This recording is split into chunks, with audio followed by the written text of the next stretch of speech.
अंत में मैं आपसे इतना निवेदन करना चाहता हूं कि राजस्थान में जैसा मैंने बताया कि 4 बातें हमारी थी। पहले हमारी पानी के लिए, दूसरा हमारा बिजली के लिए, तो बिजली के लिए भी 2,24,000 करोड़ रुपए का केंद्र ने 2,24,000 करोड़ रुपए का एमओयू हमसे किया। और अभी हमारे राजस्थान में सबसे ज्यादा एमओयू हुए हैं तो हमारे बिजली के अंदर हुए हैं, सोलर के अंदर हुए हैं, पंप हाउस के अंदर हुए हैं, बैटरी स्टोरेज के हुए हैं, उसके अंदर आए हैं। और आप 16 महीने में 2200 मेगावाट का उत्पादन भी हमने चालू कर दिया, उसका उद्घाटन कर दिया। यह भी 16 महीने के अंदर हमारा हुआ है। हमने कहा हमारा युवा अगर आगे आएगा तो उसके लिए भी हमने घोषणा की कि हम 1 लाख नौकरियां देंगे। 1 साल में 69,000 नौकरियां दे दी हैं। 30,000 हम जुलाई तक दे देंगे, क्योंकि जुलाई में पिछली बार हमारा बजट आया था। 1,80,000 युवाओं के लिए नौकरी की पाइपलाइन में हमने कैलेंडर बना के दे दिया। विज्ञप्ति कब निकलेगी, पेपर कब होगा, रिजल्ट कब आएगा और आपको नियुक्ति पत्र कब मिलेगा। हमने देश के यशस्वी प्रधानमंत्री नरेंद्र मोदी जी के नेतृत्व में जो 1 पेड़ मां के नाम, पिछली बार हमने 7 करोड़ पौधे लगाने का काम राजस्थान के अंदर किया था। उसमें से 75%, 80% पेड़ जिंदा है, क्योंकि उस समय बारिश अच्छी हुई थी, इसलिए वो जिंदा है। उन पेड़ों का भी फायदा हमें मिलेगा, क्योंकि राजस्थान में पर्यावरण की दृष्टि से भी अब की बार वो हमने बढ़ा करके 10 करोड़ पेड़ राजस्थान के अंदर लगाए जाएंगे। ये हमने अब की बार आह्वान किया है।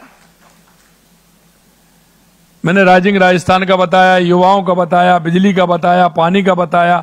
देश के यशस्वी प्रधानमंत्री जी के नेतृत्व में राजस्थान नई ऊंचाइयों को छू रहा है। इतना मैं निवेदन करना चाहता हूं, अगर हमारे प्रवासी भाइयों का जो सहयोग अगर हमें रहेगा तो मैं कह सकता हूं कि राजस्थान उत्कृष्ट राजस्थान बनने में, विकसित राजस्थान बनने में, जो माननीय प्रधानमंत्री जी की कल्पना है कि 2047 तक विकसित भारत बने, निश्चित रूप से आप सभी का योगदान से हम राजस्थान को एक विकसित राजस्थान, एक उत्कृष्ट राजस्थान बनाने में साकार होंगे।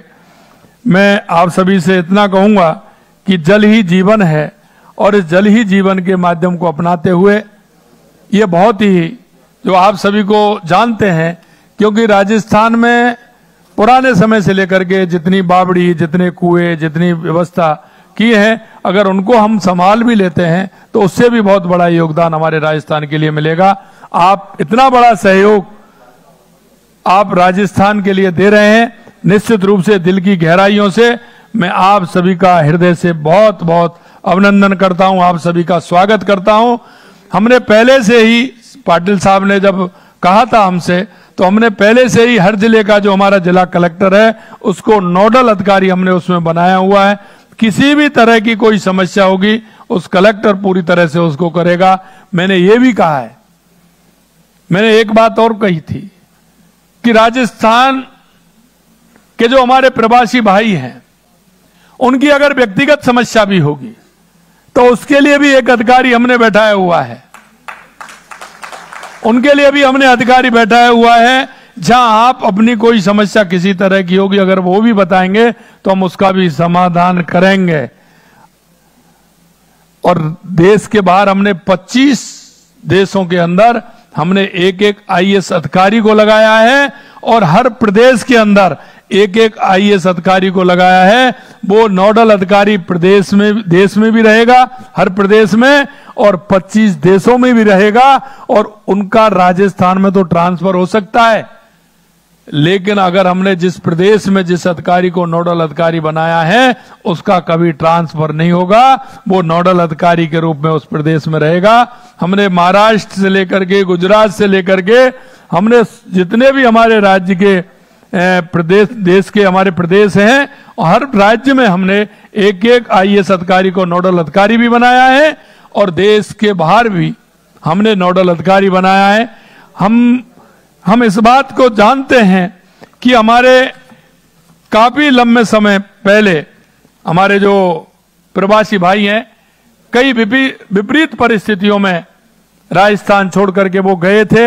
हम चाहते हैं कि वो आए राजस्थान में, नए राजस्थान में, विकसित राजस्थान में, और अपना योगदान दें अपनी मातृभूमि के लिए, और कर्म भूमि में भी उतना योगदान दें जितना वो कर्म भूमि के अंदर दे रहे हैं वो भी करें, लेकिन मातृभूमि को भी ध्यान रखते हुए उस राजस्थान के लिए अपना योगदान दें।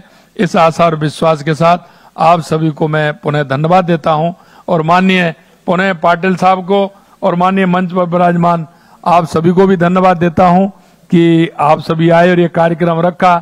अब मेरे से कह रहे थे कि मुख्यमंत्री ने हाँ कर ली। एक बात बताइए, अच्छे काम के लिए पाटिल साहब मेरे से कह रहे हैं, उन्होंने कहा कि 26 तारीख को आप कहां हो।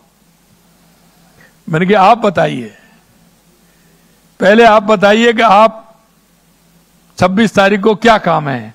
उन्होंने कहा कि ऐसे कार्यक्रम है उसमें आना है। मैंने कहा पूछ लीजिए। मैंने यही कहा कि सारे काम छोड़ करके मैं पहले आपके पास आऊंगा, मेरे प्रवासी भाइयों से भी मिलूंगा और उनसे अनुरोध भी करूंगा, उनसे कहूंगा कि पधारो हमारे देश,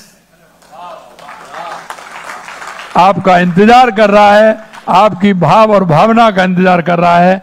निश्चित रूप से आप आएंगे, राजस्थान को 4 चांद लगेंगे और राजस्थान के 8 करोड़ लोग आपको बाहें फैला के बुलाना चाह रहे हैं कि पधारो हमारे देश। बहुत बहुत धन्यवाद। जय हिंद, जय भारत, जय राजस्थान।